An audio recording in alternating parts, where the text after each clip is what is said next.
साथियों नमस्कार, स्वागत है आपका अपने चैनल सक्सेस जंक्शन एक कदम सफलता की ओर में। और हम लेकर के आ गए आपके लिए एमपीपीएससी 2020 और 2021 की दृष्टि से अति महत्वपूर्ण जो है यूनिट 9 का टॉपिक कंप्यूटर ज्ञान, यानी कि यहाँ पर आपसे कंप्यूटर के बारे में प्रश्न पूछे जाएंगे और हर एक प्रश्न के बारे में डिटेल में जानकारी दी जाएगी। देखिए ये एक प्रैक्टिस सेट है, तो प्रैक्टिस सेट का मतलब क्या होता है, आपको एक कॉपी और एक पेन लेना है, 1 से लेकर के 10 तक नंबर डालने हैं, उसके बाद में अपना आंसर एक के सामने लिखते जाना है, हर एक प्रश्न के सामने लिखते जाना है और इस आंसर से चेक करते जाना है कि आपका आंसर सही है या गलत है। अगर सही होता है तो 1 नंबर दीजिए, गलत होता है तो 0 नंबर दीजिए और किस वजह से गलत हो रहा है उसके बारे में भी आपको जानकारी लिख लेनी है उसी प्रश्न के सामने।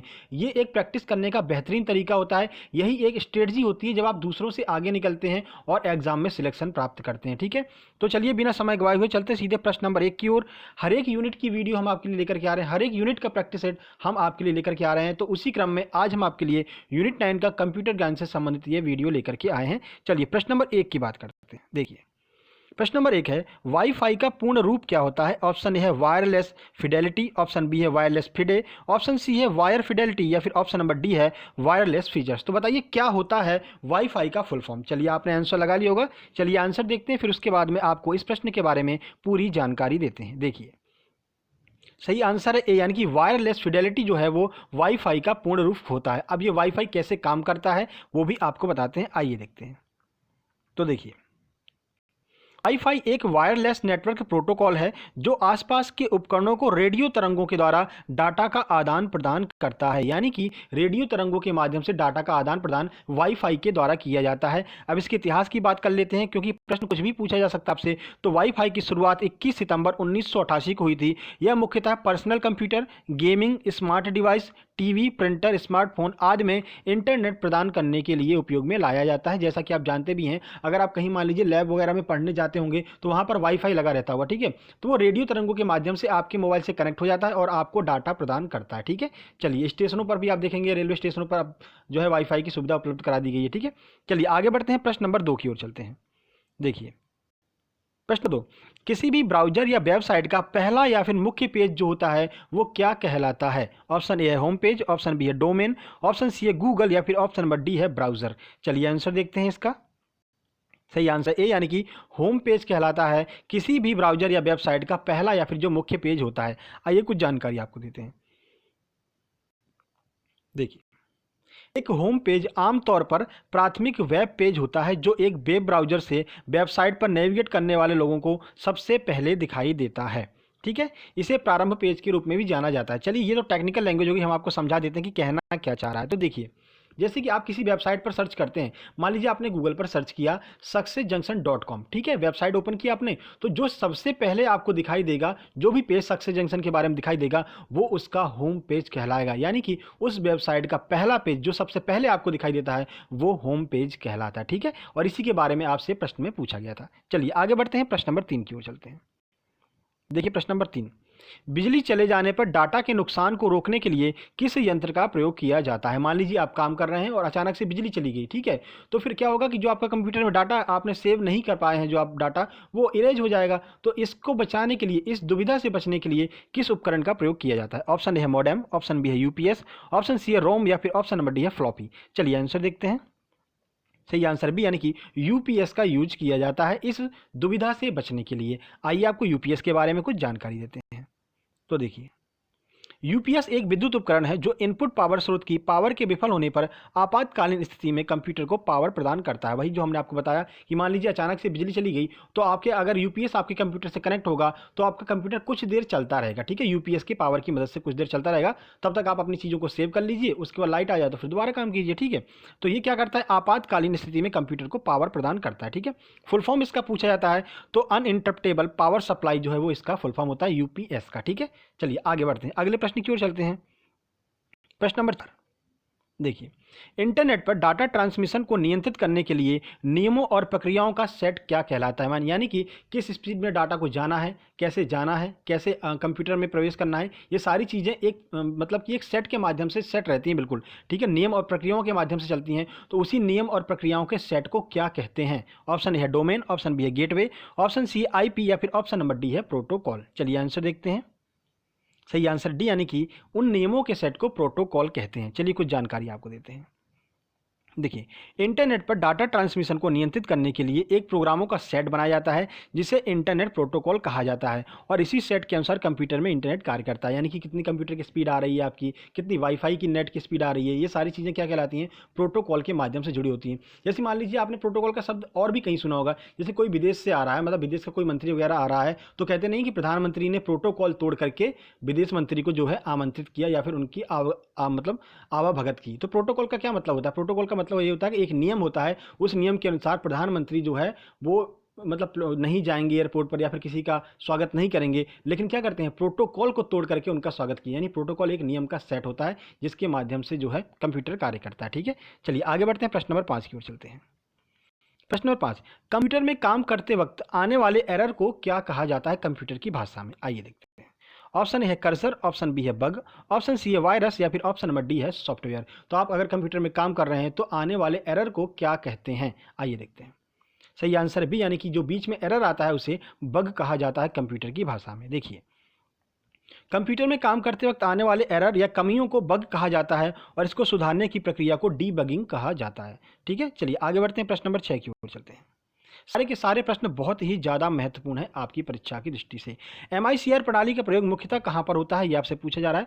ऑप्शन ए हवाई अड्डे पर, ऑप्शन बी है रेलवे स्टेशन पर, ऑप्शन सी है बैंक में, या फिर ऑप्शन डी है मदरबोर्ड में। चलिए आंसर देखते हैं। सही आंसर सी, यानी कि बैंक में MICR का प्रयोग किया जाता है। आइए MICR के बारे में आपको कुछ जानकारी देते हैं। तो देखिए,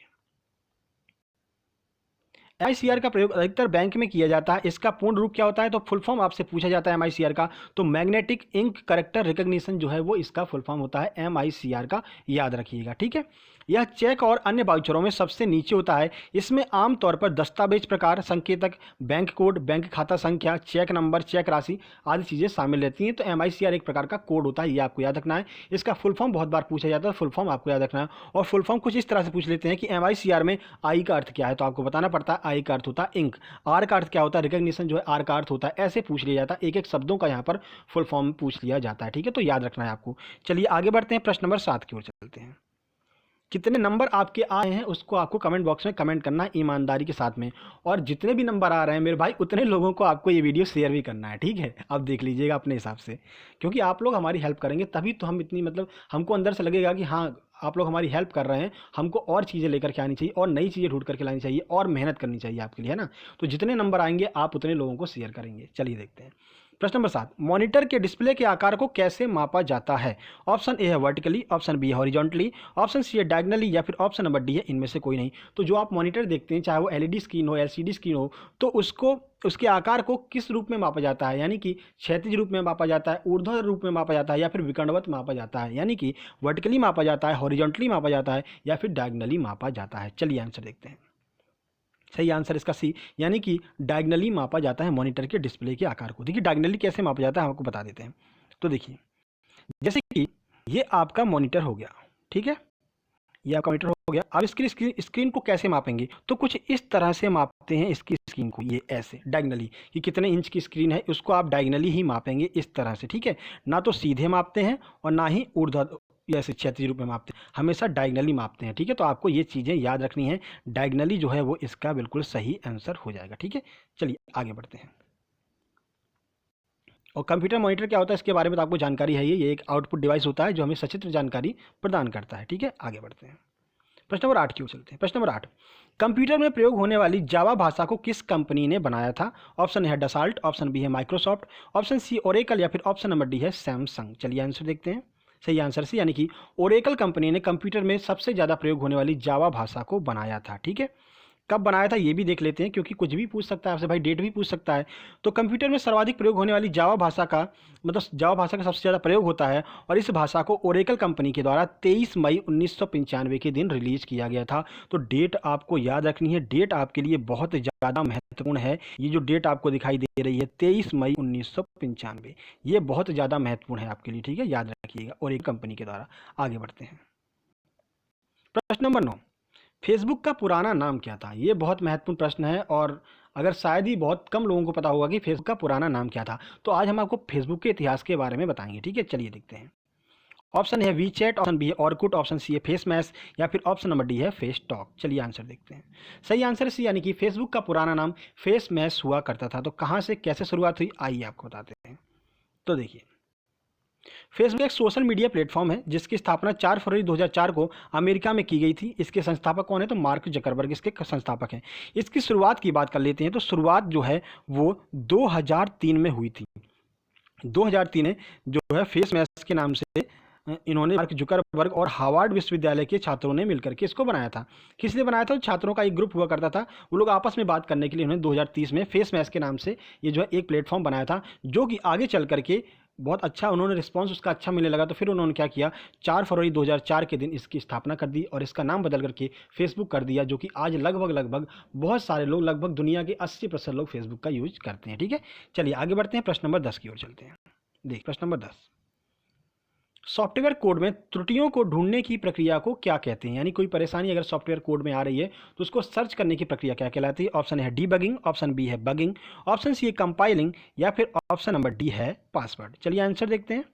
सही आंसर है ए, यानी कि डीबगिंग कहलाती है वो प्रक्रिया जिसके माध्यम से कंप्यूटर कोड में कमियों को ढूंढते हैं। तो देखिए, कंप्यूटर प्रोग्रामिंग और सॉफ्टवेयर विकास में डीबगिंग एक एरर या फिर वायरस खोजने की प्रक्रिया है। यानी कि डीबगिंग की मदद से आप वायरस या फिर उसका एरर खोज सकते हैं। डीबगिंग में सहायता करने वाले उपकरण या फिर टूल्स को डीबगर्स के रूप में जाना जाता है। एक बार आपको डीबगिंग तो याद हो जाएगा, लेकिन ये जो डीबगर्स शब्द आपको दिख रहा है ये आपको जरूर याद कर लेना है, डीबगर्स, क्योंकि ये आपसे परीक्षा में पूछा जाता है कि डीबगिंग में प्रयोग होने वाले उपकरणों को क्या कहा जाता है? तो डीबगर्स कहा जाता है। ठीक है, तो याद रखिएगा।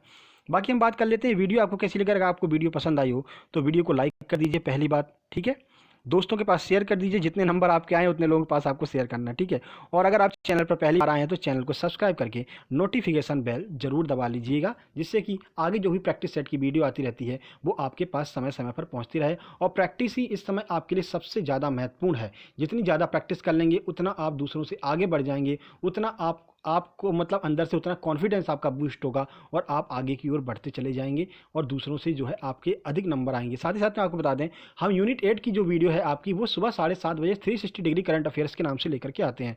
उसमें यूनिट 8 यानी कि स्पोर्ट्स करंट अफेयर, समसामयिक घटना संग्रह जो भी विश्व में होती है, साथ ही साथ में एमपी करंट अफेयर को भी हम वहाँ पर कवर करते हैं और एक एक प्रश्न को बिल्कुल डिटेल में जानकारी देते हैं। तो उस वीडियो को जरूर देखिए और डेली लेकर के आते हैं तो डेली उस वीडियो को देखिए, क्योंकि वो आपके लिए बहुत ज़्यादा महत्वपूर्ण है। वो आपका बेस एकदम मजबूत कर देगी और यूनिट 8 को लेकर के आपको बिल्कुल भी कभी भी टेंशन नहीं रहेगी। ये मान लीजिए कि 10 यूनिट है करना, तो आप यूनिट 8 को भूल ही जाइए अगर आप डेली वो वीडियो देखते हैं तो। ठीक है, यूनिट 8 को लेकर के कभी भी आपको टेंशन नहीं होगी, लेकिन ये जरूरी है कि आप रोज सुबह 7:30 बजे उस वीडियो को जरूर देखिए। ठीक है, तो जल्दी मिलते हैं एक नई वीडियो में, तब तक के लिए नमस्कार, धन्यवाद। प्रैक्टिस करते रहिए, आगे बढ़ते रहिए।